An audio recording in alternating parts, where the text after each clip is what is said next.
So, nung February Revolution, stress na stress talaga kami. Ang ano masyado, yung di mo alam ba kung ano magiging outcome. Ang population natin noon, mga ano lang tayo, mga 55 something na mga Pilipino, thereabouts. Tapos na-desisyonan yung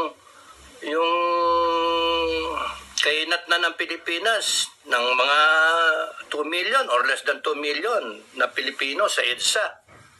Ang mga kwento pa nun, leading si Marcos sa count ng eleksyon eh. Tapos no, nag-walk out yung mga nagko-computer, nagbibilang.